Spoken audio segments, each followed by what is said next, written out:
We say things that don't mean anything, but thanks for listening. Yeah. Hello, everybody, and welcome to We Say Things, episode 203. Suns fan here with the Cinder, the man, the legend. That's me. Nice hiccup. Bless you. Yep, I'm good. Do you think there should be a phrase for when somebody belches? Like somebody sneezes, you say, bless you. I'm so, like, gesundheit, whatever the term for your language is. For belching, there should be something, surely. I think you just say bless you as well. Or good job, maybe. Congratulate them. High five. No, it's like the second meaning of bless you, right? Like one is I hope it gets better, and the other one is oh bless you. You know. Okay, sure. That's you. Whenever I'll you belch. I'll take that as a compliment. Yeah, you would. Yep. All right. Let's say thanks to our beautiful patrons on the In Bruges tier, including the likes of Namul Oracle Lol. I don't know what that means. The Shazcast, Suns fan Sauna Scrote, Mr. I Love the NBA segment, Kareem Abpudge Jabbar. Monkey Man says gaming IQ is definitely a thing. I agree with Cinderin. I mean, I didn't say gaming IQ is not a thing. I think the thing we disagreed on was the level of play that people would reach 100% of the time, right? Like the thing I actually made a bad we're not going to get into this discussion now, but I just have to mention, just really quickly, very quickly, okay? I know that it's not easy for you to do something quickly. Okay. If my analogy, let's say you take a Hearthstone player and apply the same logic. Any difference? Like a card game player. Does it matter? Does the genre of game matter at all? Because I think it does. I still think if you're like absolute elite in one game, you can get good at any game. So no, I don't think it makes a difference. Where was I? Pepperballs, T-Coil, Q-Ludes would love some TI We Say Things content in Seattle. Are you guys planning anything? #doubt. Keep your name as that because we're literally going to forget if we're invited to TI to begin with. Stupid Copilot, D2 Bowie, Lab Dota, Yatoro does it again. Cinderin, Magdev loved the first Between the Lanes blog feature and hopes the next one talks about new player experience in time for TI 12. I've been a Patreon for almost 2 years with the main purpose of supporting Dota and getting Valve off their asses. Did it work? Well, you supported us, so up for interpretation. You got us off our asses. Disco Farm D and Retail Ronnie and the deep discounts. And the Mega Pope. Well done on 200 shows. Now do one about why the International should be in New Zealand. TI in New Zealand. Zan Xavier, Nate Thicko 01 Hamscroach, Shark TM, Antiquely Seasoned Goat Balls, Janie, Dop, Nothing to See Here, _ man. Guitar Strings, Yves Lamore, Ben Broomhead is Ben Broomhead, Wooden Aftertaste, Anonymous, and Edison had a role in the electric chairs development for humane purposes. Its inaugural use lasted approximately 8 minutes. Mr. Niebling. I remember reading it, or not reading it, I saw that in the movie. It was a movie about Tesla. So it had Edison in it, of course. I think I do remember something about that. Very interesting. Okay, let's talk about 7.32 Bizzle, which came out a year ago. A couple days ago. That was 7.34 Bizzle. What did I say? 3.2. I don't know why you said that. Me neither. Do you have a reading disorder? Maybe. If all your 4s look like 2s. Yeah, it could be my eyesight. That would be very going. weird. That would also mean Glimmercape's cooldown for you increased from 12 seconds to 12 seconds. Yeah, true. So which ones do you want to talk about? Anything, you can take over this section. Any big ones. Spirit Vessel, they changed the recipe again. Yeah. Mostly for Universal Heroes' dismay. To their dismay. Yeah, so they removed the second crown, and then they put a fluffy hat in there. So they made it cheaper, but it does give 6 less all attributes and then 125 health. Most of the heroes that would buy this item would prefer the previous version. So this is just, in general, a nerf. Like, maybe some few supports can buy this cheaper now and enjoy it, but for the most part, this is like an Invoker etc. item. Okay.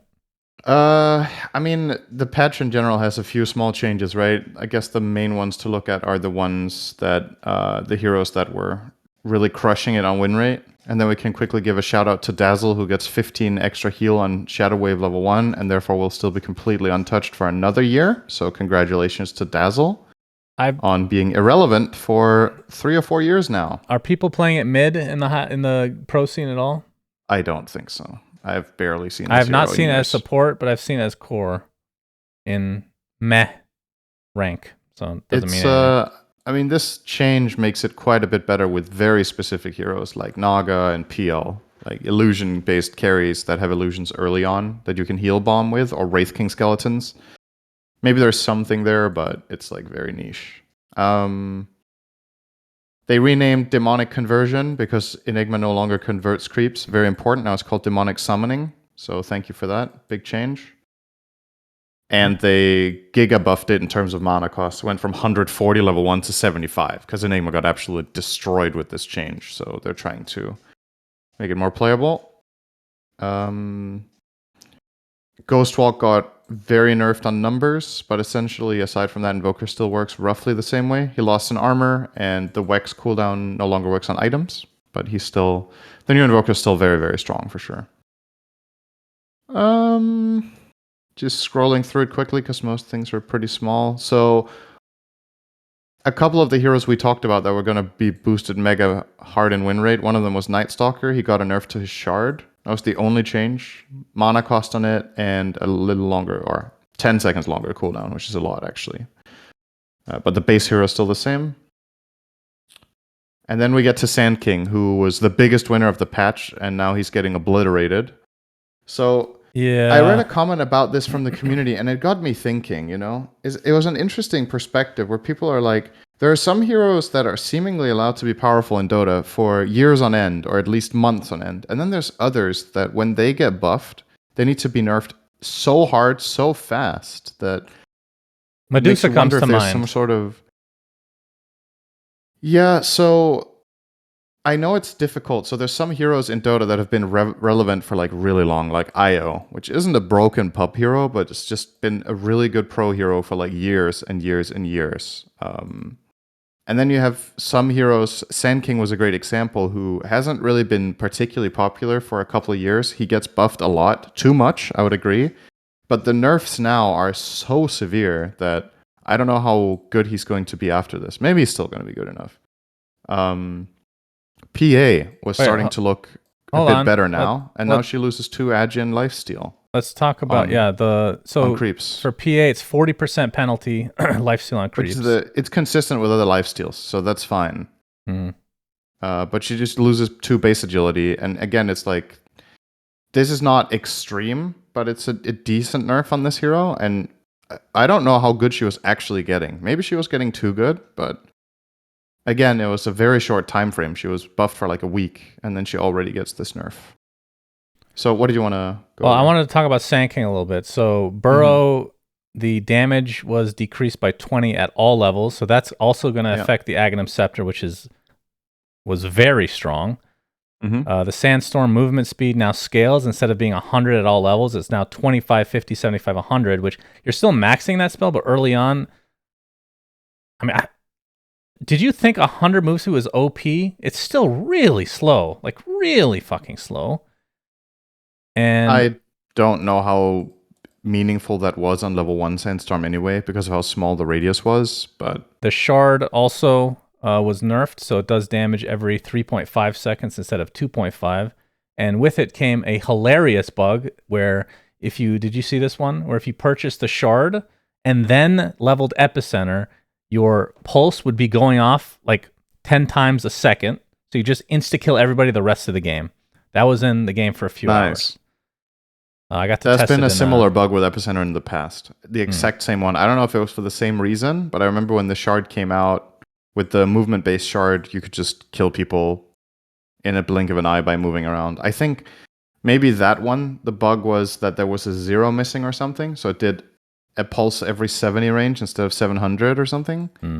But it sounds like this one, I don't actually know what caused it. It's really weird. So I don't know if you agree with this. I think the biggest nerf is the talent Because so at 15 talent, it used to be 125 sandstorm radius, and now it's 25 sandstorm move speed. So let's talk about this just a moment. Mm-hmm. So you get Aghanim Scepter on this hero. The 10 talent, you usually will go for, you can go for the DPS on Sandstorm, but the one that is, I think, objectively considered the better one is the 0.4 second extra stun on Burrow, which is good generally throughout the game and also with your Aghanim Scepter.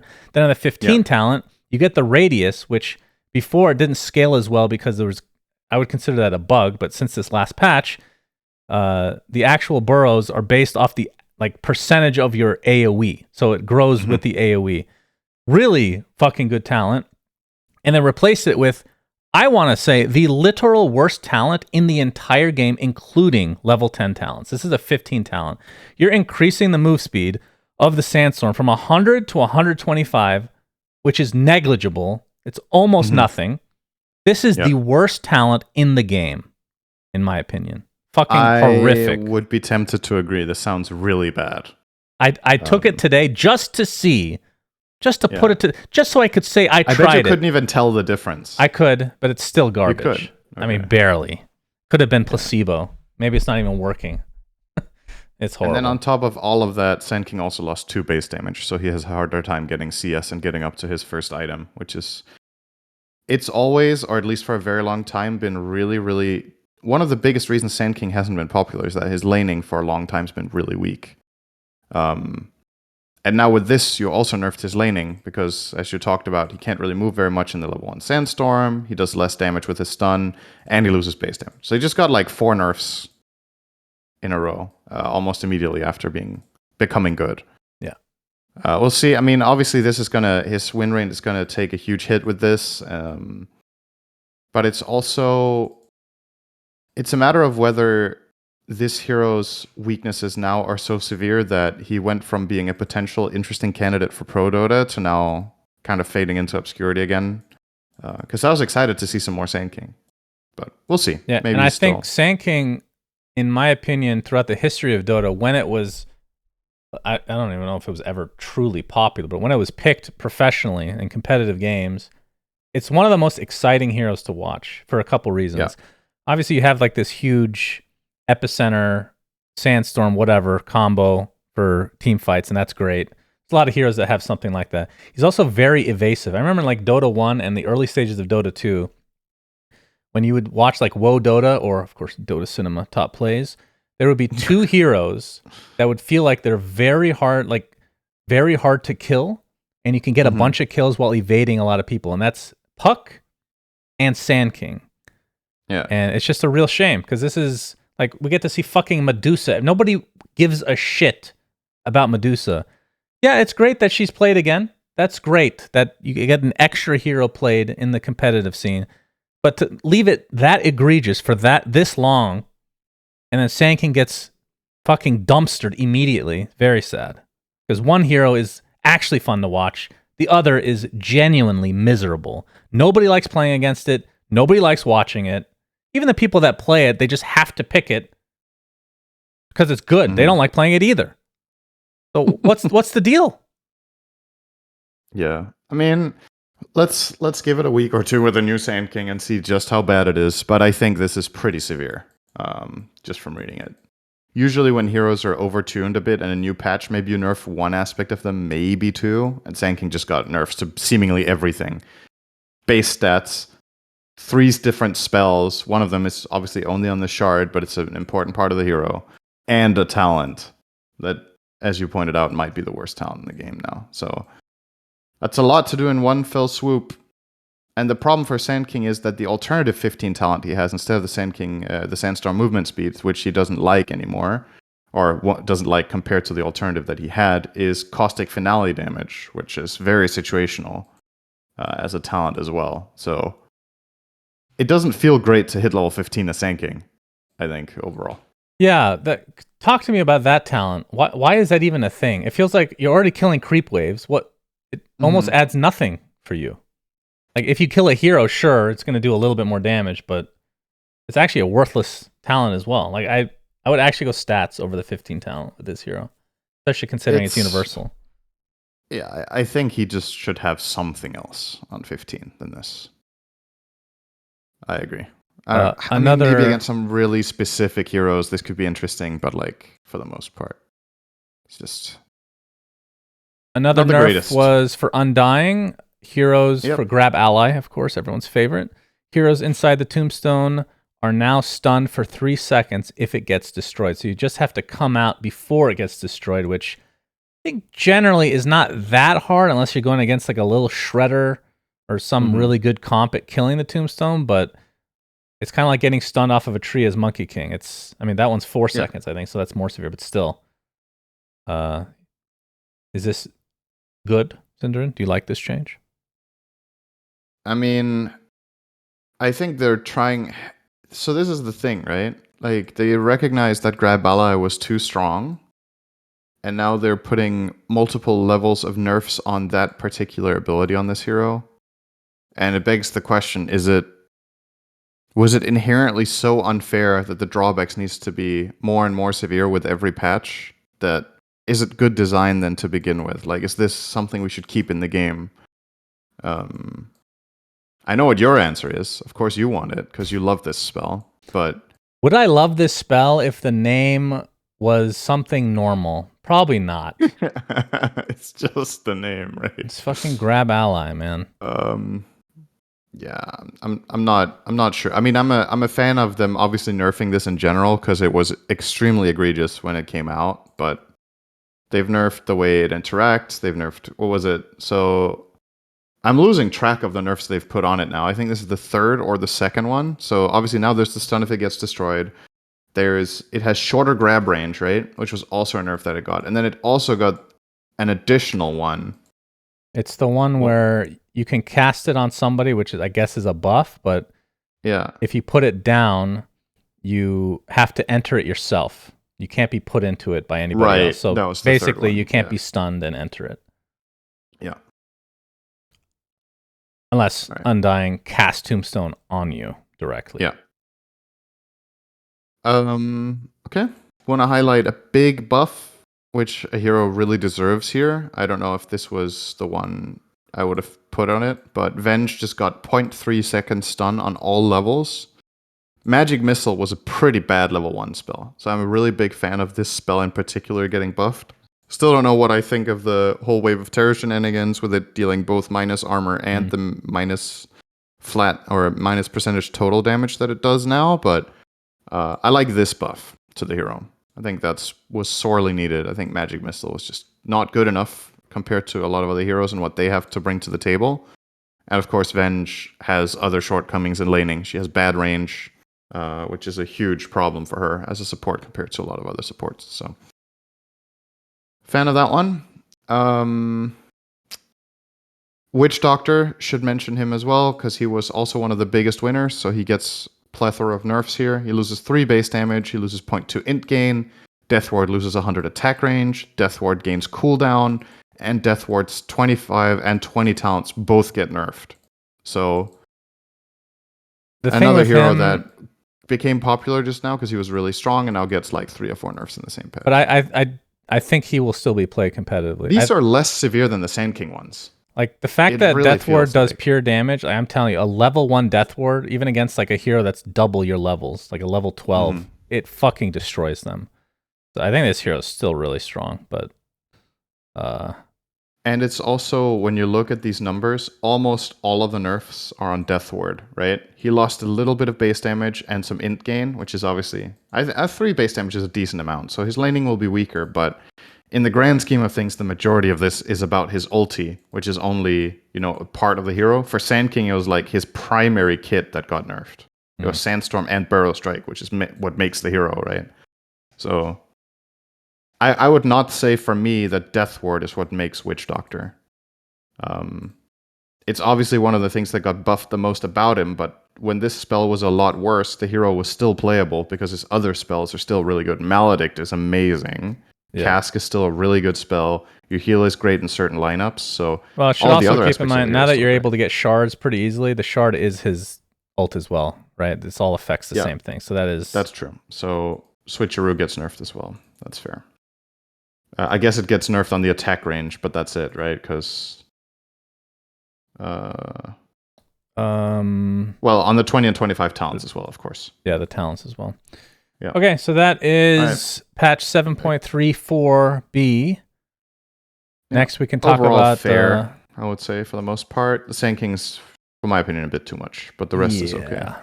Agreed. Okay, so we are gonna the next.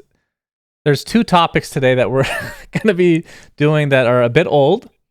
We never did them, but they're pretty fucking important. One, of course, is the Riyadh Predictions, very important, which we'll get to later. But this one is. Let's see, when did this blog post come out? August 4th. August 5th. It says 4th for me on the blog it's 5th itself. for me. Okay, yeah. Anyway, the International 2023 schedule and format. We haven't gotten to discuss this.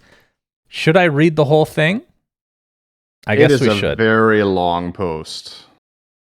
So it's a lot of reading. The International is fast approaching. After months of competition, 12 teams have secured their invites to TI, with 8 more set to join them. Blah, blah, blah. The International is watched by millions. Don't care. While no format can be perfect, we're always trying to strike a balance. Blah, blah, blah. So with TI 23, TI 2020, just call it TI 12. What's the problem? On the horizon, we wanted to walk you through every detail of the format. Okay, so the schedule. One obvious difference this year is the event schedule. A live competition is always more exciting when people can watch it as it's actually happening, not hours or days later. And we wanted to make it easier for people to do that. To that end, we're scheduling nearly every game over a Friday through Sunday weekend break. It'll take 3 weekends to fit in all the games for a 20-team tournament. A weekend of group stage, October 12th to 15th, a weekend for playoffs, October 20th to 22nd, and a weekend for the finals, the 27th through 29th. The road to the International. As a landmark esports event, the International attracts viewers who have never played Dota or even watched a live gaming event. Very aggressive reading. We hear a consistent message from the first-time watchers that TI is exciting but can sometimes feel overwhelming. There are so many matches happening, new viewers can find it difficult to understand which to focus on. So this year, we've split the International into 2 distinct phases with 2 distinct names.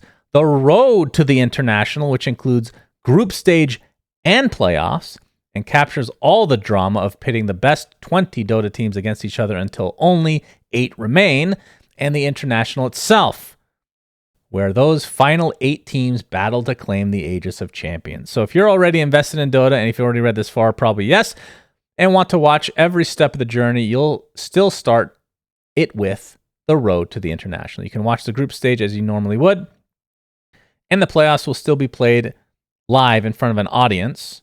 And if you're new to Dota or the International and just want to experience the biggest moments of the events, made it clear that what they are and where you can blah, blah, blah. Group stage, Can I okay. just do a quick intermission before the group stage part? Yes, sir.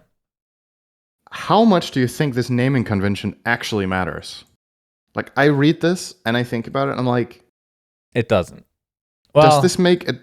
So, like, the reasoning they're giving is that it's to try to make it easier for the audience that isn't into Dota to understand what's going on. I think if you tune in to something and you're like, oh, there's this big Dota event going on, and you see it's called The Road to the International, you're like, oh, this is probably just a qualifier.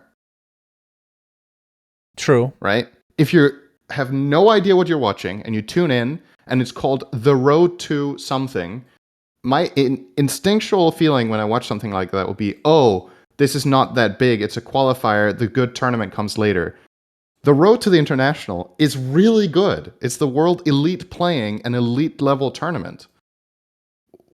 I feel like it should not be called The Road. I feel like that's also the International. Yeah, considering they've already segmented it into 3 weekends with nothing being played during the week. That means the International is 3 days. Yeah, that's weird as fuck. And I mean, okay, if you do want to separate it, I could maybe see perhaps some reasoning to not include the group stage in the International. If you really want to make a distinction, You could call the group stage the road to the internationals. Like, okay, we eliminate the weakest teams, we get the seeding underway, and then we get into the real main bracket, right? Which is the playoffs. I just think, yes, but the fact that the playoffs is not considered the international is, I don't know, man. I just fundamentally don't agree with this name convention. And I can't remember if this is, we'll read it. I believe that the Key Arena, whatever the hell it's called now, Climate Pledge Arena, whatever. Yeah. I believe that's only for the last 3 days. Correct. So maybe that is why. So it's like is the concern that people tune in and they see something called the international and it's not this grandiose thing, and then they're disappointed because they heard TI is supposed to be this huge thing, and because it isn't that big during groups and playoffs, they're like, oh, I thought it would be something else, and then they never come back. And then the hope is by calling it the road to the international, people know that, okay, this is only the beginning. Later on, the big stuff comes on. Is that it? Maybe I guess. Maybe it's more important than I think. I don't know. I mean, obviously based on this, they've talked a lot to, and I understand that our perspective is very different, right? Because we're very much within the scene and we're into all the games and we're watching it and we're casting them live. But maybe they've talked a lot more to like friends and family who, they're game devs. They work on this game and they want to show their friends and family this event they're putting on. And maybe a lot of them are confused. So, I don't know. I still think the playoffs should be given a different name in that case. Well, wait till we talk about the group stage. In the old group stage format, 2 groups of 10 teams would play round robin over the course of 4 frantic days, usually 5 games at a time. This meant that each team was playing so many matches that early games just didn't feel meaningful. It also meant that a lot of matches in the final days of group stage were literally meaningless because they wouldn't actually affect the final standings. The challenge then was to come up with a group stage format that heightened the stakes of each and every game. In the new group stage format, instead of 2 groups of 10 playing for 4 days, it's 4 groups of 5 with 2 days of play, with the bottom team in each group getting eliminated. This means that every team will now only play 4 games instead of the previous 9, making every game impactful to a team's final standings in the group. Additionally, the second half of the group stage is now composed of head-to-head matches between the remaining 16 teams, which will decide which teams enter the playoffs in the upper bracket. So, this part I fucking absolutely hate. I actually thought about this for quite a while. I hate this format. So the idea of trying to make games more meaningful and all that stuff, I actually agree with everything that they're writing. And I feel like the tone of the writing lately has been kind of like PR mode, where they're trying to make it sound good, because everything they wrote in that first paragraph, like why they were doing it, I agree with. But the execution, I think, just makes the product infinitely worse for many reasons. One reason is, first of all, there's a lot less games, which means there's going to be teams eliminated. They made it seem like a good thing, by the way. How many? 4 games. That means every team will play 4 games. So 4 teams are going to get eliminated after 4 fucking games. One bad day at Dota, you're out of TI. That's really fucking bad, I think. That's really bad.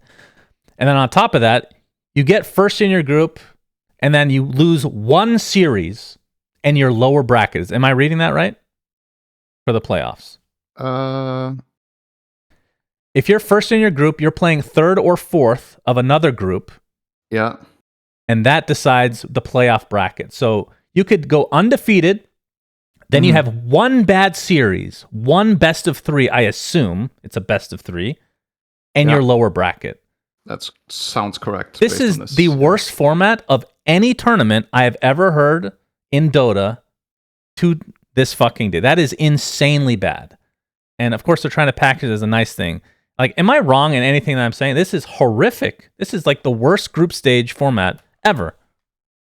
I think this is not the format that I would suggest for Dota, at least. I think this format is better for other games compared to what it is for Dota, but yeah, for the most part, at least, I agree with what you said. And I have some secondary concerns as well, because you're just talking about, having a bad day or whatever. I think something that the old TI format did really well was seeding. this is one of my biggest concerns with this, is that you see 4 teams are getting eliminated out of the group stage, right? There is a decent chance that they are not the 4 worst teams in the tournament. Agreed. Because they could just, like, you're going to seed however best you can going into TI, but what do you really have to go on? Are you going to seed people based on DPC points? Are you going to seed them based on the most recent international tournament that was played? Is it like Riyadh Masters that you're using for seeding? Is it something else that's going to be right before TI that has an influence? Either way, Valve has no way of gauging the exact strength of these teams when they do the seeding. So the reason 2 groups of 10 is really good is that in the perfect world, you have 1 round robin with 20 teams, but you also got to look at it from a logistics perspective where it's like, you got to cut some corners somewhere because a 20-team round robin takes a fucking 2 weeks and nobody wants to play or watch that. So the 2 teams of 10 or 2 groups of 10 is really good because it keeps fairness in mind in terms of seeding and likely eliminating the weakest teams. And then you just skip the second stage of seeding people into the playoffs bracket because you've played so many games in the groups that it is likely to be pretty representative of the team's strength. That's why a big group stage is really good. And to me, it's a big part of TI that there's this gauntlet. I think a lot of fans really enjoy that there's shitloads of games and they can't watch everything and they choose what to watch. And it's true. It comes with some drawbacks. Every format does. There's going to be games that don't matter in the end. That's a problem round robin always has. That's the biggest upside of this change, is that the chance that a game doesn't matter is way, way smaller. So that's good. But that's, like, for me, is the only really good thing about this. And I just way prefer the other thing compared to those drawbacks that it has. So I would agree. And then you talk about, okay, you see teams out of the groups and then you play 1 best of 3 against a team from another group. Exactly another problem, right? What if the groups aren't balanced? They can't be. It's impossible to be perfectly being balanced. Second in Group A, you might be weaker than the team that's third in Group B. So, I mean, that's the thing.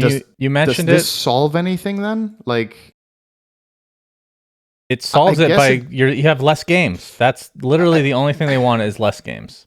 So I guess by mixing the groups afterwards, that helps potentially alleviate group imbalance, right? Because if it turns out that there was one group that's just way stronger than the others, well, at least the lower placements in that group get a chance to play higher placements from another group. And if the group they were in was just better, then they could get through to the upper bracket by beating out that other group. But then that other group is like, it's a bit by chance, right? Because it's not like the winner of the groups pick an opponent from any other group. They get to pick from one specific other group. So based on the draw, if you're from group, let's say the groups are, let's say they're scaling in terms of strength. So group A is the weakest and group D is the strongest. If you're in group A and you get first, you can only pick from the second weakest group, right? And similarly from group C, you can only pick from the strongest group. So at that point, whichever group you get placed in, the power levels really influences how easy of a matchup you're going to get. The seeding to begin with matters way more than it would it's extremely important that the teams get seeded well, and I don't think anyone in the world is capable. That's the problem here. That's why the group stage is so good, because you can have all the data on the teams. Essentially, if you want to seed them properly, you need to watch their scrims. And I mean, I'm assuming Valve has access to team scrims, but if they're going to start digging into them to seed the teams, it starts becoming a bit of almost an ethical thing where it's like, is that a good way of doing it? Because are the teams really playing their best in scrims? And, you know, one thing that I don't think is written here, correct me if I'm wrong, it doesn't say best of 2 or best of 3, correct? To this point. We're assuming, no, I don't think so. We're assuming group stage, because it's only 5 teams in a group, is best of 3. I think every game should and will be best of 3. If it's best of 2, I don't even know what to say. I mean, if it's BO2s, you can have ties. Well, yeah. All of a sudden. I mean, you can have ties regardless, though, right? Yes, you could. But it becomes a lot more likely to have ties if you can have anyway, I think this group stage is all it is something to. I don't understand this at all, though, because I was going to say it's less work, which it is, but I assume they're just having PGL do it. What does Valve give a shit about there being a shit ton of games?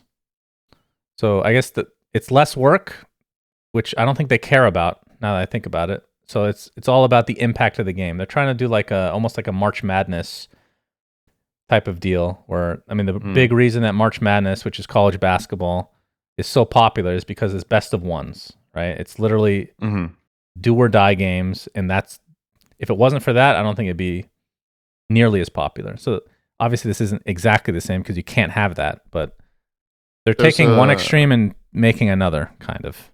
There was a good point from your chat. Someone was saying this format is actually quite similar to the Football World Cup, which is kind of true because in the Football World Cup, you have a lot of groups of 4, and then if you're first or second, you advance, and I think third and fourth get eliminated, if I remember correctly, and the first place team plays a second place team from another group. That's how I remember it anyway. I think that's how it works. The thing is, there's some very much more severe limitations that makes that format a lot better and a lot more necessary for football. There's logistics of the whole thing. It's the way the countries travel to play the games, the whole interaction with fans at the stadium and setting all of this up. You couldn't really do the World Cup with 2 groups of 10. It's also the physical limitation of the players. They can't play every team one time in a 10-team group in football. It's just way too much risk of injury. People are going to get exhausted. The game quality will be shit. So I just think in that sport, it's just logical. It just lends itself to this format. And that was also what I was getting at with this in Dota, is that I think a format like this is probably better in CSGO than it is in Dota by the nature of how that game plays and how series play out. Because I think Dota has a different type of variance than CSGO does, with drafting and with inherent randomness in the game itself. So, yeah. I mean, at the end of the day, what is going to happen with this format, as much as we're bombarding it, the best teams are going through, right? No matter what. Like, the best team in each group will definitely go through to the main event, right? Whether it's upper or lower bracket, they will go through. My biggest concern with this format is teams that have an unlucky draw and get shafted, is essentially what could happen. And funnily enough, kind of speaking from experience there, that's kind of what happened to me at TI1. Because at TI1, we were 16 teams and we did 4 groups of 4. And by chance, I was in group with Navi and Scythe, who got first and third. So in that group stage, we beat the 4th team. And then we started lower bracket. It wasn't elimination, but you can imagine a similar situation could arise here where one group has the 1st, 3rd, and 5th place team. And you're like, you get 5th in that group, and you're like, well, could have probably beaten a lot of the other teams, or at least taken, if it's a draw system, could have got draws and maybe scraped I think by. If this was a format at like a major or any other tournament, we wouldn't care that much because there's more of that tournament. I want TI to have a lot of games. TI, but we're the minority, right? TI is a special case where this is supposed to be the tournament of the year. So to change things this drastically, I mean, we'll see. Maybe it'll be good. Next, which is part of the same topic, playoffs. Playoffs kick off on the 20th at the Seattle Convention Center Summit, featuring the top 8 teams fighting for the upper bracket slots of the International. Saturday and Sunday will consist of a series of elimination matches with the 4 survivors making it into TI's lower bracket. Unlike previous years, all matches will be played in best of 3 formats. So there's no best of ones. That's all that means, which is good. That is good. The International will feature the final 8 teams of the event competing in Climate Pledge Arena from the 27th to 29th to determine which team is the best in the world. Friday and Saturday will feature 4 best of 3 matches each day, and Sunday will feature a battle between the top 3 teams, first in the lower bracket finals, and finally the best of 5 grand finals. Putting it all together, we're thrilled to bring you your year 12 of the International. It's our goal to make every incarnation as exciting for invested fans as it's welcoming for newer players. Tickets at the Convention Center Summit and the International itself at Climate Pledge Arena will go on sale second half of August. So that is the TI format. Yeah. So, okay, let's also talk about some positives here. So, first of all, no best of 1 elimination. That gets a big thumbs up for me. I think that was always my biggest gripe. That was not your biggest TI's gripe. Your biggest gripe was bottom 8 not getting prize pool. Oh, okay, sure. But that hasn't been a problem for a couple of years at least. Bottom something doesn't get prize pool from past TIs, recent ones, right? Like bottom do you not 4 get or prizes something. if you're? Are you sure Like about 20 that? through no, I I'm don't not remember. sure. Like 20 through 17 or something. I think. I'll just Either look it way, up. You keep talking, yeah. I'll look it up.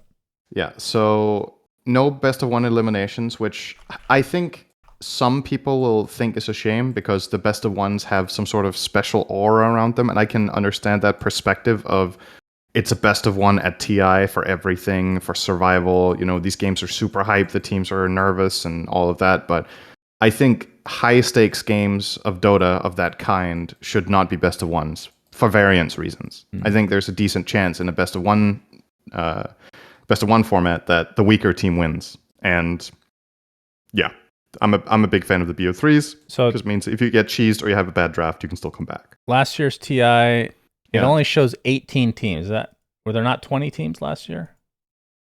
I don't remember. Well, there were, right? Because it was 2 groups of 10 and the bottom team got eliminated or something. It shows prize pool for the top 18. So did bottom 2 get nothing? Is that... Let's see. Thunder Predator and SG Esports got eliminated in group stage, but it shows them as 17, 18th. So maybe there's only 18. Anyway. Okay. Yeah. So that's a positive, is the best of threes from my perspective. Best of 3 lowers is a good change, so I'm very happy with that. And I understand the trade-off that we take here in order to obtain that with the format was to change something in the group stage. Now you could argue that you could run the group stage as usual and then have the group stage, instead of being from the Thursday to the Sunday, just run from Tuesday to Sunday and then do 10 team groups. And I would be like, fuck yeah, but they're not doing that this year. Let's see how it goes. We are on the same page here that we like the old format for groups better.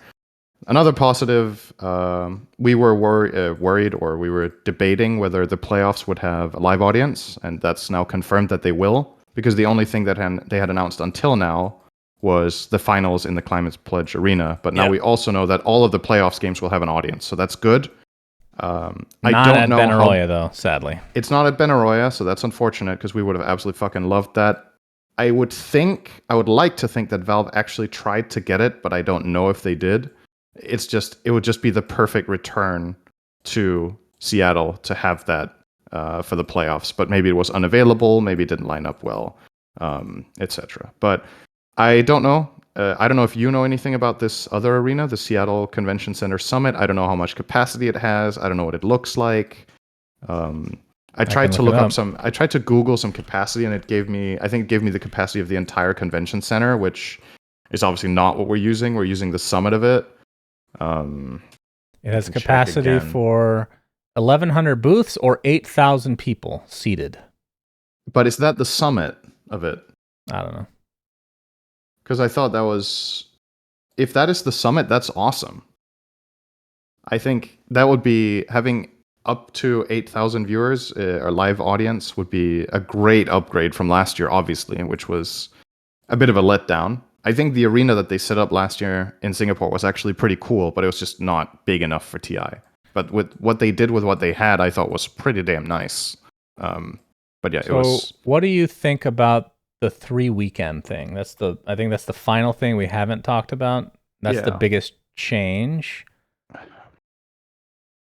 I prefer the continuity of having things back to back. I understand the value for viewership in terms of having the majority of the audience be able to watch everything because it's on weekends, but I personally find that it detracts from a tournament's then it loses continuity like this. I think the whole feeling of that gauntlet of TI, where it was 2 weeks or a week, 10, 11 days or whatever, and it was all more or less back to back with 1 or 2 break days, for me makes the feeling of the tournament more like intense.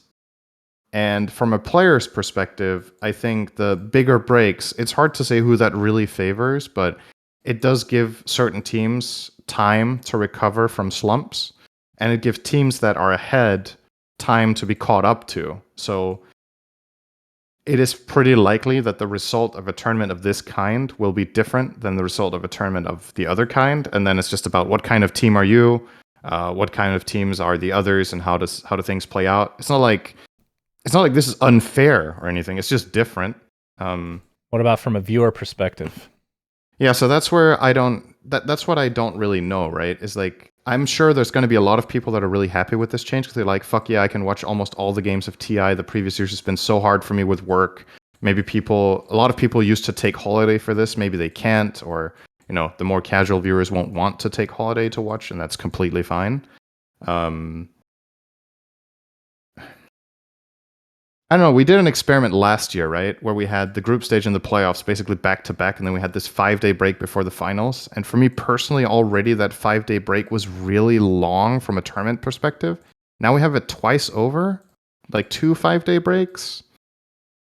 Well, okay, I actually personally feel like the break between the group stage and the playoffs is less intimidating for me than the other one at the very least. And we've already had the other one. It's just that when you get that late in the tournament, right? It's like you're through the playoffs, and then there's a 5-day break until the finals, and like you've built up this hype with all these teams that are really good, and then you have this break. I wonder if this was in August, aka the summer, would they care about the whole weekend thing? Because the only thing I can see is people that want to come. Actually, it's a double-edged thing. So on some level, people don't have the summer off, harder to come visit to watch the games. So the weekend makes it easier for the local people. Makes it way harder for people coming from outside, because then you have to stay for fucking 5 extra days if you want to see the next stage of Dota. And then if you only want to come for the last 3 days, then that becomes probably close to impossible to find tickets for, because those are going to sell out immediately. I think overall, from like in-person perspective, this sounds worse, I want to say, unless you live in Seattle or you know somebody that lives in Seattle, so you can just stay there for free, right? And then from the viewer side, I think from online, it's probably better, I guess. But then again, it depends on your time zone as well, right? I'm thinking for the attendees, to start with that, the people in person, what they used to do in the past, right, was that we had this 6 or 7 day arena event, and people would take holiday and come and buy tickets and then go to the arena. Not everyone went every day, obviously, but they have the possibility of going for like basically a week straight. Now, if you want to watch all the live games, unless you're from somewhere nearby so you can go back home in the intermediate period, you would need to book a week and a half instead of 6 days. So it does get significantly longer for people to take holiday for something like this. But at the same time, since it's weekends, I guess the only holidays you truly take are 4, right? 5. You take Monday through Friday as holidays in 1 week, unless you have a job where you're also working weekends, or, depends individually. So if you want to watch all of it, I guess what I'm getting at, if you want to watch the playoffs and the finals, this is just flat out more expensive for everyone attending, because you need accommodation for 10 days instead of 7.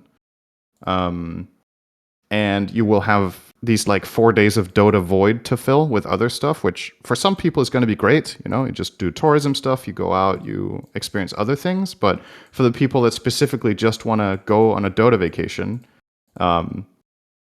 this is just going to be a different type of thing for them. And then, as you said, you can go for one or the other. But like, if I were to guess, most of the people that attend this, if you want to go and only watch one section, you obviously want to watch the finals, right? That's the one that everyone who wants to take a short holiday and go and watch something will try to get. So I guess my question is for you, how many people do you think go and watch the playoffs live only? And then not the finals? I think maybe a lot, because they can't get tickets to the finals. Right. So you do it as like a secondary thing. Yeah, I think so. Do you think people would be willing to travel from afar to only watch the playoffs and then go home? Absolutely not. That sounds so I think the playoffs crowd is going to be 95 to 100% American. And then I think the finals crowd is going to be more diverse, which is what we're used to. We're used to having people come in from all over the world to watch TI for this 6-day period. Now that it's a 3-day period for the finals, I think some of those people are not going to go, because it's going to feel like such a long trip for such a short payout. And again, like you said, limitations on tickets, etc. Because in the past, when you had TI tickets for like those 6 days, you would generally, be able to get seats for a lot of the games all the time, because there were so many games and it was for 6 days. The crowd wasn't full most of the days because of the stakes and everything. Yeah. But last year in Singapore, it was also a 3-day finals, right? I think. Was it? I don't remember. I think so. It was short. Yeah. So in the end, I think generally, I guess the thing I'm struggling to understand is why they would even want to make these changes, other than it's less work. Like even for the weekend type thing, Valve employees, they've historically said, other people have said this publicly, so it's not like it's leaking anything, but that they don't really, like, they're sick of working on TI, right? Like, not the people that are working on the Dota team, because they have to get other employees to help out. But when you have, like, PGL doing it all, then I don't know what difference that makes anymore, you know? Because if you're doing it weekend only, that's easier to get people to, you know, it's not going to take away from Neon Prime or whatever. But I guess it depends on what PGL is working on. Because last time PGL worked on everything other than, I mean, they did it all, but technically Valve kind of took over the finals weekend, right? So how does it work this time? There's group stage, which I assume is PGL. Then playoffs is in a venue. Is that still mainly PGL, or is Valve taking over at that point, or are they waiting for the finals? I don't know. But I guess the main question is, why make these changes? Like, what's the reason? And other than it being less work, I can't think of anything else. I don't know if I agree. I mean, obviously, this is just speculation on my part or whatever. I don't know if this is less work for the final 2 parts for any individual person that is a part of this. Because in the old format, and you had 6 days in the same venue, you go there, you do setup, which is a big part of events. It takes a lot of work and a lot of time to get things set up and tested and make them work. Now you have to do it twice, right? When you had Climate Pledge Arena or Key Arena back then, you do one setup for the main event, and then that setup runs and is perfected over 6 days. Now, if you're someone working on both the playoffs and the finals, you have to do it twice because it's in 2 separate venues. You have to do all the testing, all the ironing out 2 times over. And I mean, they obviously did it last year, right? They did it in Singapore, so they've tried it, and I guess they liked the way that played out for them, so they want to repeat it. But I guess my main point here is I don't know if this is less work for the Valve employees that are part of this. Okay, I think it's actually more if work. it's not less work, then the only reason I can come up with for doing this is that games feel more impactful. Yeah. I guess.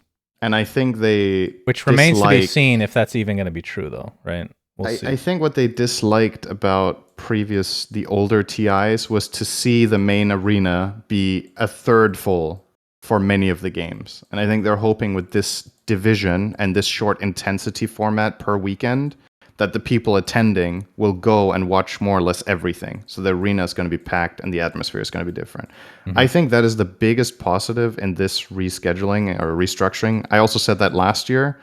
And I think that kind of came true as well. If you remember when we were in the smaller venue in Singapore, it was packed. It was pretty full for most of the games, right? Yeah.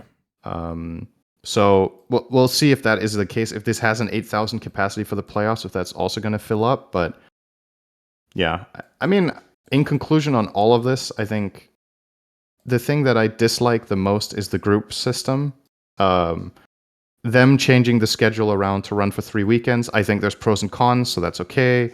And obviously the group rescheduling is a I don't even say it's a necessary evil for what they're trying to do, because I don't think people would mind that much if the group stage ran from the 10th to the 15th instead of the 12th to the 15th, and you missed some of the games. I think that's still better.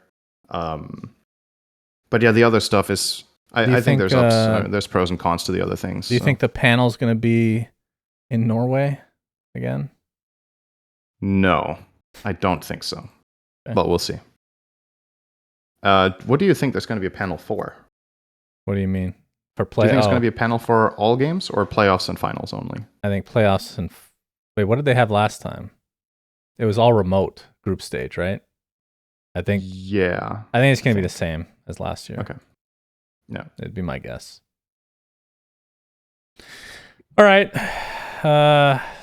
So that's TI. Predictions. That's right. The most important part of this episode is the Riyadh predictions that we forgot about. Enlighten me, Cinderin. Okay, so we're going to go over this pretty quickly because it's old news, but we just need to get a winner. And I don't know, I haven't looked into it, so I don't know who of us is the winner for this, but these were our predictions. So to recap, or to remind everyone how the tournament played out, the top 8 was Spirit, Liquid, Talon, Gaming Gladiators. Then it was Bet Boom 9 Pandas and Quest Aster. So your bottom 4 that you selected that do not make it out of the group stage were Execration, TSM, VP, and Entity. And mine were Execration, TSM, Team Secret, and Entity. The teams that did not make it out of groups were Beast Coast, Entity, Virtus Pro, and Execration. So you got 3 out of 4. Ooh. You were wrong about TSM. That slot was taken by... let me see. Beast That Coast. slot was taken by Beast Coast, yes. And I picked Execration, so I got that one. And I picked TSM, Secret, and Entity, so I got 2 out of 4. So you win on the bottom 4 by 1. Yes. Your top 3 for the tournament were Liquid, Gaming Gladiators, and Bet Boom in that order. Specifically, you even mentioned the order. You were that confident. You got 1 out of 3, but not in the correct spot. You picked Liquid. They made top 3. I picked Gaming Gladiators, Talon, and Tundra. So I also got 1 because I got Talon. So that's a tie. Oh. Your White Donkey, so team that's high expectations for that's going to disappoint, was Bet Boom. They got 5th, 6th. I double dipped. Yeah, I double dipped.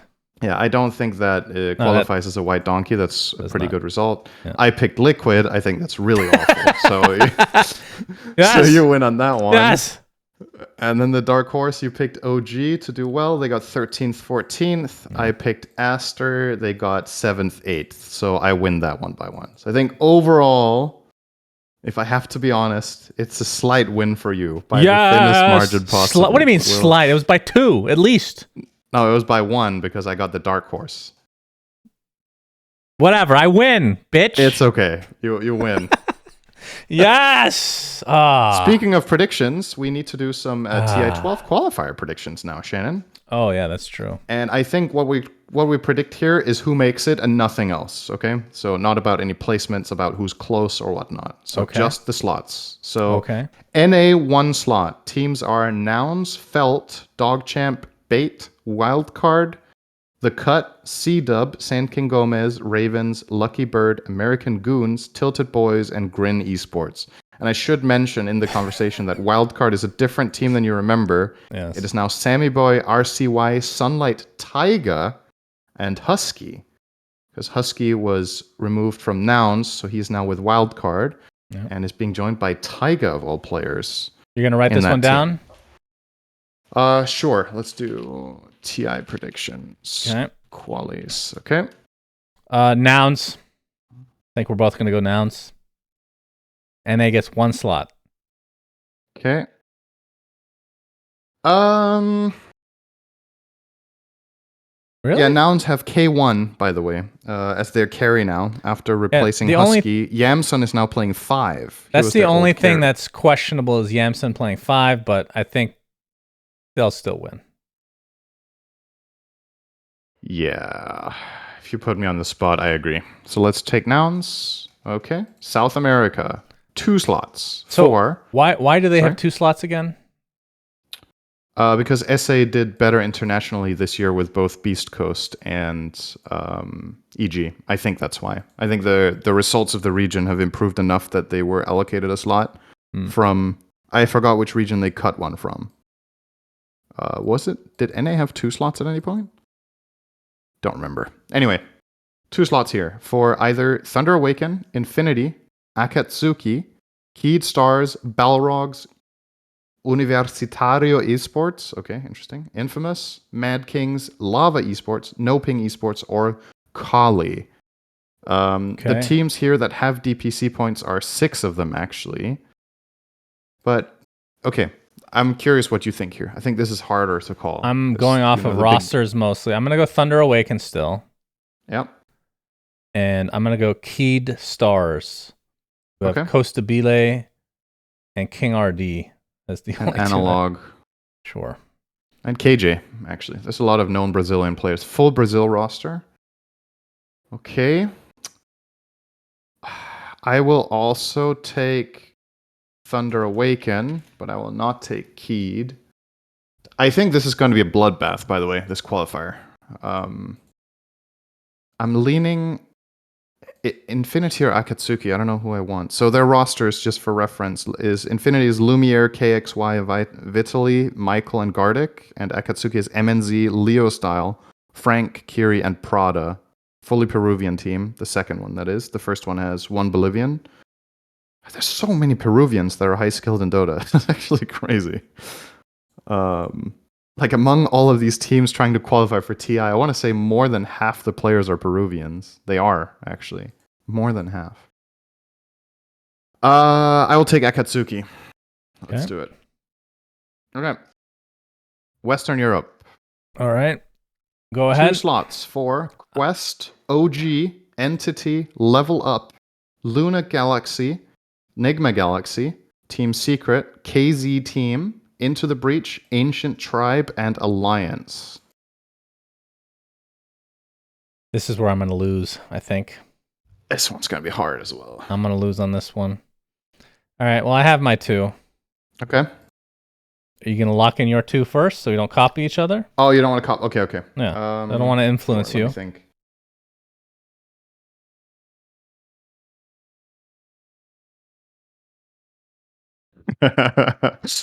Fuck, man. This is really hard.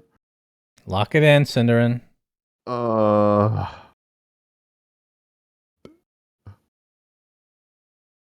Okay, I'm going to take a... Okay, yeah. Sure. All right, I'm going Quest, which I assume you did as well. Yes. And this is where I'm going to lose.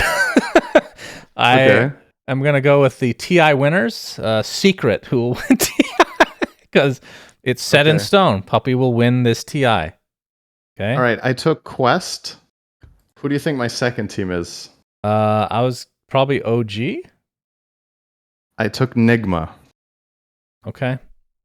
They are actually on an upward trajectory now with their new team. And I mean, honestly, I think a bit of it is wishful thinking, and a lot of people are going to meme about it. But this is the kind of tournament where it is a real possibility, especially because they've been in a slump for so long, and it actually looks like they're finally getting some momentum now. So the timing might be right for them.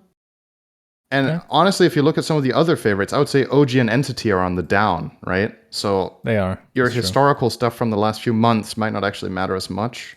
So I was still on the fence about, like, am I actually picking Nigma? They've had a pretty bad 1.5 or 2 years by now, but I'm still... So Quest is using Toby, by the way, as their position 3. So they went from Amar to...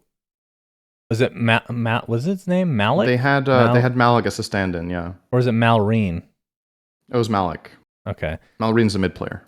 I could see a bunch of teams win it. EU is going to be... This is the bloodbath. This is going to be a really good qualifier. That's for sure. Okay, but Eastern honestly, Europe. I would not be too surprised if neither of the teams we picked makes it as well. I would not be, like, shocked if Quest, Nigma, and Secret, if neither of those 3 makes it. That would not be, like, outstanding. So, okay, Eastern Europe. Yeah, they one get slot. 1 slot. Oof. Okay, it's between 2 teams for me, I think. Let me just double check on some of these rosters. I'll mention the teams real quick. So we've got Virtus Pro, Hydra, One Move, Navi, Matreshka. Oh, I can never say this. Walaikum Nihao. Team Sexy, nice name. Nemega, Storm, Moneymakers, Navi Junior, and SIBE Team. The team, 3 of these teams have DPC points. Clearly the most are on Virtus Pro, who have FNG, Sayush, Noticed, Squadix, and Kiritush. And Navi's current roster is Shigetsu, Melojule, Malik, Daniel, and Malady. There's a lot of, like, recognizable names across. We're not going to go over all the rosters, but yeah, take your pick. It's 1 slot. So, did you lock in yours mentally? Yeah, I'm pretty sure I'm going to pick here. Okay, mine is between VP and this other team. I'll take the other team. Okay. What was the other team? The other team is Namiga Gaming. Okay. Yeah, so they have Violent, Malreen, Vazia, Hellscream, and Roger. Also strong team. Okay, so you took Namiga, and I take Virtus Pro. Okay. This one's also... honestly, the qualifiers this year are going to be really good, I think. China, 1 slot? Is that for real? Yes. That's why I was One asking why qualifier. South America got 2, because that's pretty crazy. Damn. China has 1 qualifier slot. All right. Okay. This will also Teams be a bloodbath. Aster, Azure Ray, Invictus Gaming, Extreme Gaming, Aster Ares, Holy Grail, Team Zero, Team Bright, Big Brain, Supernova, Team Disillusion. Yeah, they're not winning. IG Vitality, and Limit. Aster being the team with the most DPC points, but 4 of them have a decent chunk. Aster, Azure Ray, Invictus, and Extreme Gaming. Oh, man. I think this is the hardest, to be honest. Tell me when you've locked in.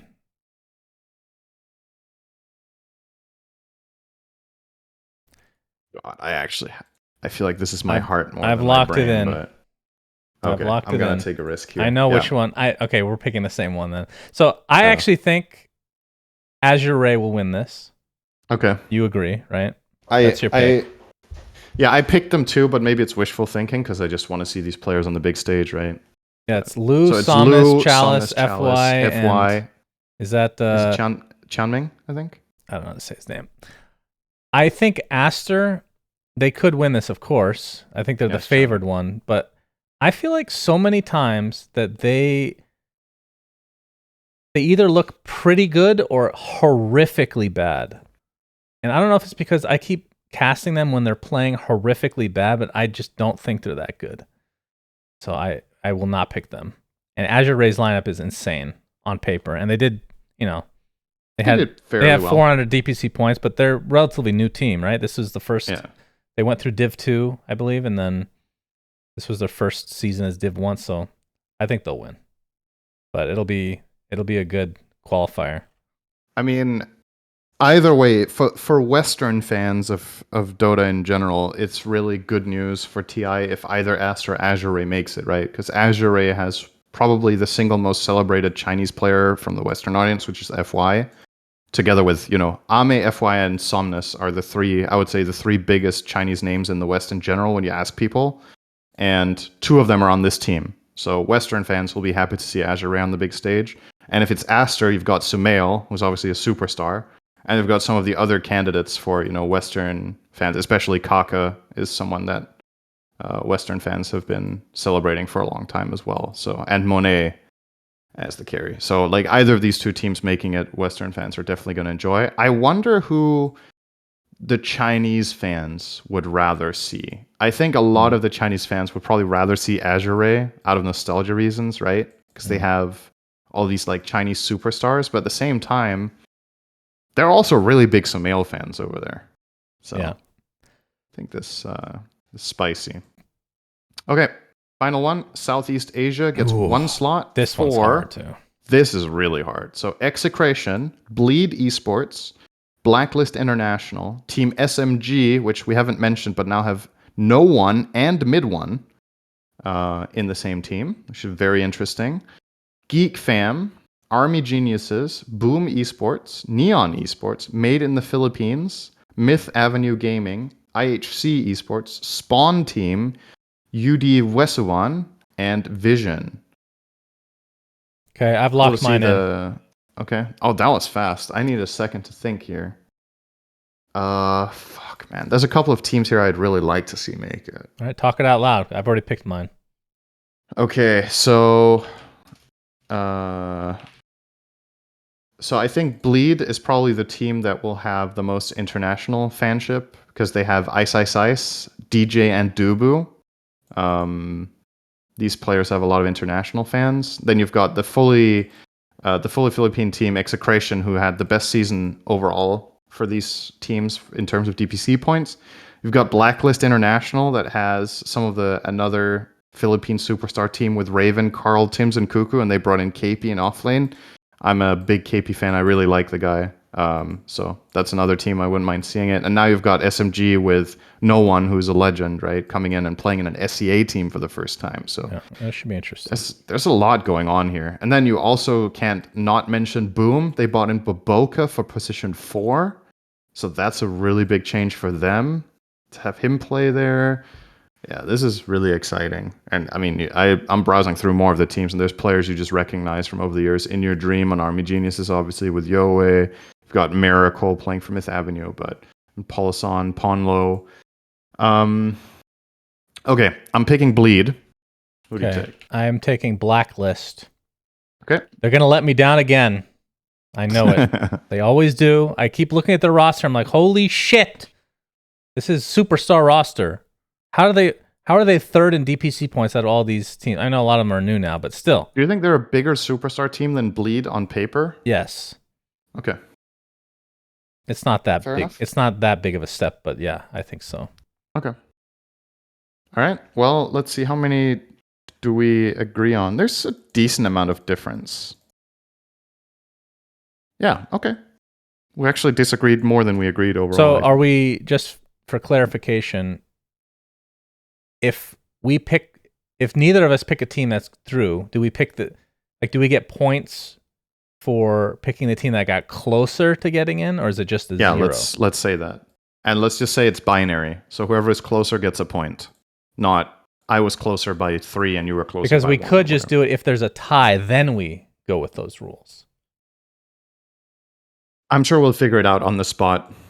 Yeah, you'll cheat. Got it. Okay. There's a decent chance we tie here, right? Actually, because it's how many teams? 1, 2, 3, 4, 5, 6, 7, 8 slots. So, yeah. We agreed on 4 and we disagreed on 4. Do you want to talk about this fun. last thing, or do you want to keep it for next week? Because it's been here for a bit. It's up to you. All right, let's talk about it. Yep. CS2, some news. It's a double whammy. So this one is a bit of an old one, the first part. It's 2 weeks old, yeah. A blog post from Valve. A level playing field. Counter-Strike is at its best when the teams compete on a level playing field and when ability is the only limit to their success. Over the past few years, we've seen professional CS drift away from that ideal. The ecosystem has become gradually less open, with access of the highest levels of competition increasingly gated by business relationships. We think that Counter-Strike should be an open sport, so we're going to add new requirements to running large-scale competitive events. The finer details are still in progress, but here are the broad strokes. Tournament organizers will no longer have unique business relationships or other conflicts of interest with teams that participate in their events. Invitations to all tournaments will use our ranking system, which they detail in their blog post, or otherwise be determined by open qualifiers. Any compensation for participating teams, prize pool or otherwise, will be made public and will be driven by objective criteria that can be inspected by the community. Since tournament organizers have existing long-term commitments, these requirements will take effect as of 2025. There'll be some rough edges to transition, but we're committed to the long-term health of Counter-Strike as a sport and are looking forward to its bright and open future. So yeah. That's amazing. That's actually more Dota-esque than anything. Yep. So I don't know all the details because I don't really follow Counter-Strike that closely, but to my understanding, the way that it's been running is like tournaments like Blast or ESL, they create their own ranking system and they invite teams based on their ranking system to the big tournaments, correct?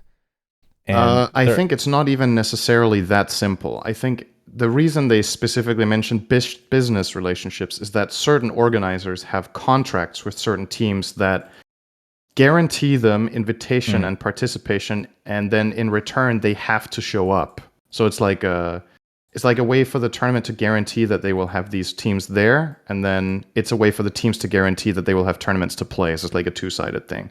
I don't know how much money is involved, but I know that there's exclusivity. And one of the great examples of this is that I know this from very recently. A team like ENCE was not invited to play in one of the bigger tournaments of the year because they weren't in that group. But they're like one of the strongest teams in the world right now. But they were nowhere to be seen in that tournament because they weren't part of the agreement. Probably not because they didn't want to. At the time, I'm assuming that they just weren't good enough as an org. A buy-in to some of these things is, I mean, I don't want to throw numbers out there. It's a lot of money, though. Yeah, so and you can see how this like makes it kind of corrupted in a way, right? Certain teams get the benefit of the doubt or just guaranteed spots, like you said, which is really bad. And this is what happens when, like, we talk about Valve being hands-off with Dota. That's not technically true. This is actually hands-off to the point where like teams are literally buying their way into these big tournaments, right? So now they're kind of putting their foot down and implementing more Dota style. Dota obviously has this to an extent as well, right? A lot of these third-party tournaments that are ran just invite teams that they want to have, and then they can say yes or no. Yeah, but these are majors, I do think, right?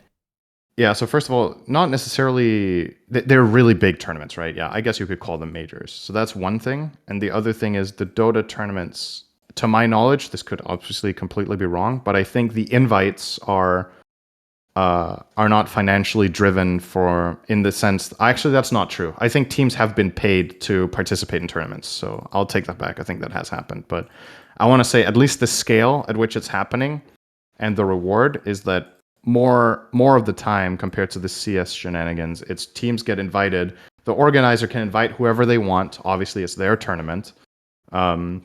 And therefore, they would invite fan favorite teams, even if they aren't doing particularly well. That's why we've had tournaments where people are like, why is Nigma here? Why is Secret here when they're not doing that well compared to some of these up-and-coming teams that are on a hot streak? And the reason is they pull in viewers because people want to see them win or lose. So it's in the tournament organizer's interest to have big names. In this CSGO or CS2 thing that this is going to be, I'm curious what if this encompasses literally every tournament. So if you run a third-party tournament, it's a flat-out requirement that you have a qualifier and that you cannot invite anyone except with the ranking system. That's what I'm reading here, is that if you're running a third-party tournament, you have to abide to the ranking system. But yeah, I thought it was just for majors, but I guess it doesn't technically say. It doesn't say it's for majors, so... Well, anyway. Well, it does say the ecosystem has gradually become less open with access to the highest levels of competition being gated by business relationships. So maybe you're right. It does seem a bit extreme that if you want to host a third-party tournament for 10 grand or 25 grand or whatever, or 50 grand, and you want to play it online, that you have to invite a subset of teams based on the current rankings. So yeah. But it's also what they write, right? It's like the broad strokes and the finer details are in progress, so... I think that's one of the things they need to figure out is which tournaments are encompassed by this. That change has been looked at very positively from the CS community.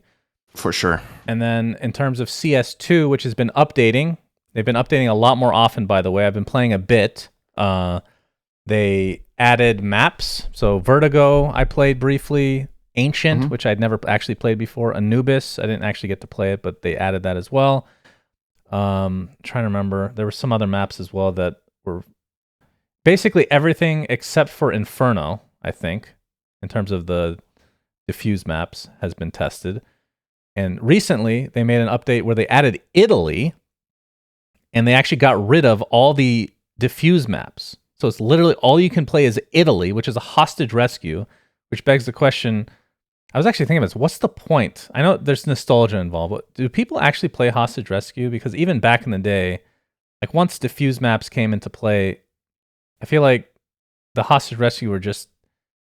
Nobody actually rescues the hostages. It's just deathmatch maps, right? Like Italy, Assault, whatever else. So all you can play right now is Italy, and I can understand it to a degree because they want people to test it, and nobody's going to play Italy if they can play diffuse map. But the interesting thing is somebody went through the files and saw that this is maybe something that they're going to be doing is, and I'll read the tweet, subtle but significant matchmaking changes in the latest CS2 update. Because they actually disabled competitive right now, so you can only play casual. So from now on, competitive is first to 13 rounds. And they're getting rid of whatever is called short competitive, which is like the turbo mode, I guess, of CS.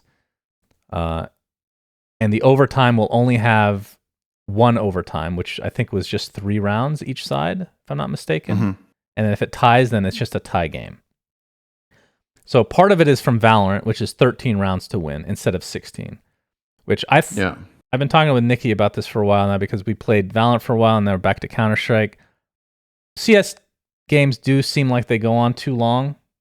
And this is coming from somebody that's played like 20 years of CS. I think it is a little bit too long. So this will be interesting to see how people like that when it's actually implemented, because this is a huge fucking change. Huge.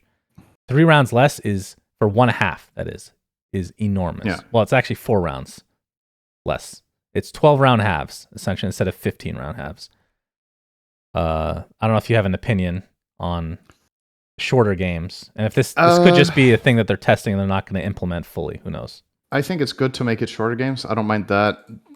I just wonder if it's specifically 13 because that's what Valorant has, right? Like, is it a good or a bad thing to copy their exact layout with rounds? I don't know. Maybe I'm putting too much thought into that, and it genuinely doesn't matter at all.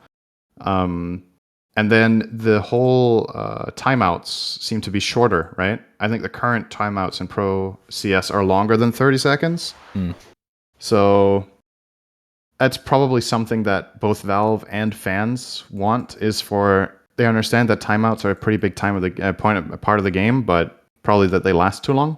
So I think you also need to be a little bit careful with not making the timeouts too short, so that you can't use them in a meaningful way, right? Like that's also a tricky thing. So I'm gonna say again, this is my experience from like 1.6 and Source, mostly, not Go, but the 13 rounds, I think, is a good change. If they were to keep that, I think that's actually good for CS. And I think the overtime is a bit weird. Obviously, for competitive, like when you're in a official match, you can't have a tie. So I assume that part's not going to be exactly the same. But the way that Valorant does it, I think, is actually much more exciting anyway. They have an infinite tiebreaker, but it's best of one each side. So you play one side in this CT, one side T, and if it's still 1-1, you go again. So it's basically first to get 2-0 in an overtime. I think it's much more exciting. That means their overtime has no economy. Yes, correct. Essentially. So everybody just has everything they want every round. Yes. Okay. I can see pros and cons to both. It also, I think, is potentially a little bit less hype to go into overtime. It's a really close game, and then it's just 2 rounds and it's over. Versus this, where there's a guaranteed 3 rounds, right? Well, it becomes more hype when there's like double overtime and stuff. When it's, I don't know. I guess you could look at it. Yeah, that's fair. I mean, you're going to have more double overtimes, I guess, in Valorant. So I don't know if corrected is the right word, but people are saying in your chat that CS 1.6 used to have MR12. I had no idea. No. I've not really been very much into Pro Counter-Strike before CSGO, not that much anyway. I watched a bit. Somebody's going to have to tell us why they think that's the case, because, I mean, I played for 20 years. I don't remember it ever being 12 rounds. All I remember in CS was 15 rounds per side. There was a time where there was the CGS tournament, which was a DirecTV tournament. It was like the biggest sponsor of all time at that point for esports. And Counter-Strike was the main game. It was Source, though, and they changed the rules for the game, which was a huge deal. Everybody started with 16K, but it was still 30 rounds, if I'm not mistaken. That one I don't remember specifically, but I don't remember it ever being 12-round halves for 1.6. I guess it's just people saying that has been a thing at some point in the past, so it wasn't quote unquote Valorant that invented it or whatever. That it's forget about Valorant. I'm just saying in general, having shorter Counter-Strike games is probably good. I think it's. Do you think? And then you can do best of 5 series. That was what I was just gonna say. Because that's what I really want to CS is best of 5 series. Very few CS tournaments have had best of 5 finals, right? Yeah. They do have them occasionally on some of the biggest tournaments, but in Dota, it's more of the norm to have BO5 finals. In CS, it's a bit different. But yeah, with MR12, you can definitely more confidently run BO5 finals in this game. Yeah. Interesting, though. I mean, it sounds like both of us think it's good. Obviously, neither of us is really too involved with it, but it's also interesting to have that perspective sometimes, right? As someone who's very into another game, and then we can see, this is where it would be interesting to hear from a couple of the CS casters that like Dota, what they think about our TI format. Maybe they think it's awesome, the new one, you know? True. Like, who knows? True. Yeah. But yeah, I haven't seen much feedback from the CS Pro scene on this. Obviously, this came out yesterday, this data mining or whatever. I think the Reddit thread, I mean, I briefly looked. It was negative for the MR12, but that could have changed. I haven't checked in like 12 hours, so I would assume that that's a major change, though. I can understand why they would be negative about it, because it's something very different. It's like if what would be equivalent in Dota? Shortening the game somehow. Tier 5s come out at 40 minutes. I don't know. But I guess there's not really an equivalent. But yeah, I think this would be good for CS. And I'm excited for CS2 to actually come out officially for everybody, so I can actually start playing. I've been, jumping in every now and then just to check out the maps and whatnot, but I can't really play with people. So yeah, just been kind of waiting for that, and I think I'll start playing it a lot more when that comes out. Okay, I believe that is it for us today, ladies and gentlemen. Thanks you for watching We Say Things. We appreciate you. Enjoy the qualifiers, and we'll see you next week. Peace out. We say things that don't mean subscribe. anything, but thanks for listening.